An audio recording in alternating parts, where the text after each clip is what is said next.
Hey kid, and welcome to this Kid Time Storytime with a book that sounds like a country music title. The night the lights went out on Christmas. Oh, don't tell me. This is a story, Maleficent, this is a story about an evil sorceress, yes. A beautiful evil sorceress, yes, she must be beautiful, who curses Christmas and plunges it into darkness and chaos. Am I right? No, not even a little bit. Don't worry, Maleficent. Oh, Red Bear. I got a flashlight. Follow me. I'm right behind you. And with that, let's begin, shall we? The night the lights went out on Christmas. Oh, look at that. This book comes with a free song. So if you add it to your library, you can go to Albert Whitman's website and download the song. But for now, you're going to have to put up with my version. Every Christmas since 1960, which was like a million years ago, right, kid? Every year since 1960, the Johnsons have filled their yard with nifty blinking reindeer, Santas, dwarves, and stars. Ah, yes, the classics. We're fast-forwarding here to Christmas 1975. It started kind of innocently, just lights within a tree. Then the mailbox got all lit up. Then the chimney. Then the eaves. Okay, and the neighbors are all watching. Okay, it's all nice and okay. 1983. Then the half-shell Mary was blinking neon blue. Then the hydrant. Then the doghouse. Then they built a petting zoo with electric livestock, llamas, horses, donkeys, camels, mules, and a life-size baby Jesus sparkling like a desert jewel.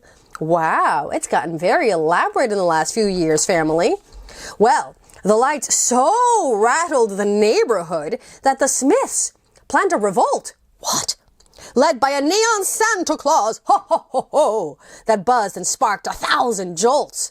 Oh, I see. We're stepping it up. Oh, look at the neighbor. She's wondering, hey, why does that house look so pretty? And look at these guys. They're looking pretty shocked.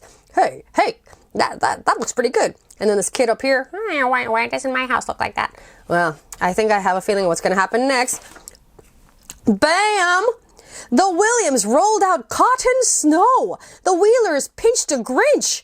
The Mr. Greenberg lit a menorah with 8-foot flames that did not flinch. The Jacksons inflated snowmen inside their manger scene. The three wise men all stood confused. Snow in the desert? Is this a dream? A Christmas decoration dream. Check that out. I've never seen such a blowtorch flaming ginormous menorah in my whole life. 1989.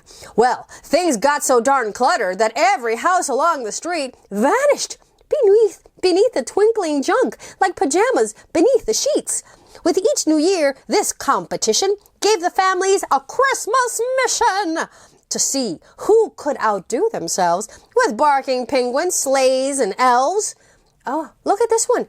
They built an igloo in their yard. Okay, I'm going to guess here, but these look like live penguins walking around. And that sleigh, I could swear that's really Santa up there. Wow. Legit. Oh, wait a minute. Did you see this right here? They are break-dancing elves. Go, Elfie. Go, Elfie. It's a Christmas. Go, Elfie. Pretty soon, from miles around, people came to Medford town to see the sights on Christmas block as lights came on at 6 o'clock. The cars, they came in droves and droves, driving at their leisure. They'd gawk and squawk and stare in shock, while their children had near seizures from the lights. Get it? The lights, seizures? Well, even up in outer space, astronauts could see the blaze. The Christmas lights, so bright to see, made them homesick for their families. Poor Bruno here. He's having to have eggnog out of a little squeezy bottle. Oh, that's not as fun as by the fireplace. But then, one Christmas, it all would change. There was no space left to arrange in all the Johnsons' neighborhood except the top, where one tree stood. Can you see it? I can barely see it. So Missy Johnson took a star and on a ladder leaning far, she put it on that last tree's top. And all the neighbors' chins did drop. Oh, look up there, Ma. That's penguin for I can't believe she's up that high. Then Jimmy Johnson switched a switch. Santa's hands turned 6 o'clock. And every light in Medford town blew out, block by block. Then Connecticut, Rhode Island, state by state, all of America turned black as slate. Oh, Canada, then Mexico, fell into a deep shadow. What? They blew out the lights in the whole world? And that's not the last one out on Christmas. Across the Atlantic, the Eiffel Tower popped and fizzed and was boop, out of power. London, Rio, Tokyo were in the dark, but in the know. And in this blackout, all did stand, heartbroken, down to every man. After all, the twinkling lights were so beautiful. Till Missy Johnson's eyes looked up, and her little voice did there erupt. The stars, above our heads, they've never been so clear, she said. And everyone was quite amazed to see the Milky Way ablaze. 10 billion stars for every eye stretched across the newborn sky. Satellites and meteors, each were counted by the score.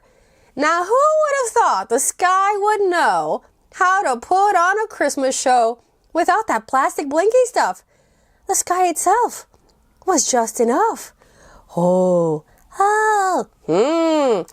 this reminds me of my childhood in rural Georgia. I made up that part, but I could read her mind.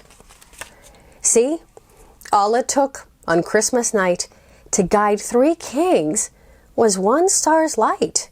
The people stood on Christmas block and held on to the simple thought. Christmas can be neon free without the snowmen, reindeer, see? The neighbors. They all sighed relief because those tangled lights can cause such grief. You know it if you've ever seen your parents trying to untangle a tangled light.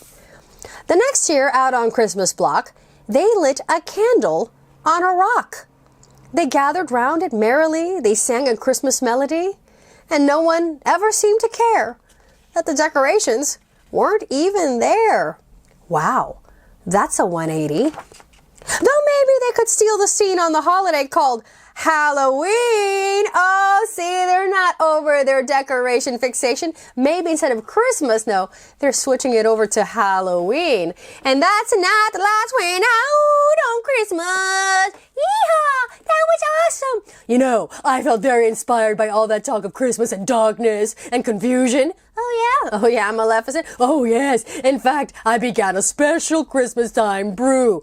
Oh, it sounds delicious. Red Bear, don't encourage her. Well, I want to know what it is. Well, if you must know. I don't really want to know. You must know because you're getting double helping, storyteller. Oh, what is it, Maleficent? Bat stew. Again? No, it's not just bat stew again. It's bat stew with cinnamon and clover. And maybe, if you play your cards just right, with a big fluffy marshmallow inside. Oh. That sounds kind of delicious. And inside the marshmallow is a roach. Ah! I knew it would kill. Well, storyteller, I can't wait to give you a special Christmas time brew. No, it's okay, really. I can't wait. I'm going right now. You know what, kid? I'm going to go right now before she gets back with the brew. I hope that you have a wonderful, bright, and Merry Christmas. And remember, all it took was 1 light. See you next time on KidTime StoryTime.